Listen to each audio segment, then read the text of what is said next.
The sun is coming up, but before it does, the two collared lizards that are under this board out in the yard.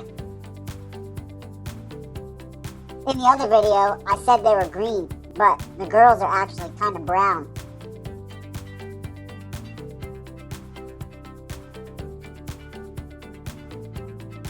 They'll curl up like this all night until it warms up. My science teacher in 7th grade had one of these as a pet.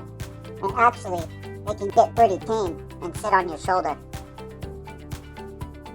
I am actually going to grab these because my dog's crazy about lizards and he'll probably kill them. I'll relocate him outside of the yard.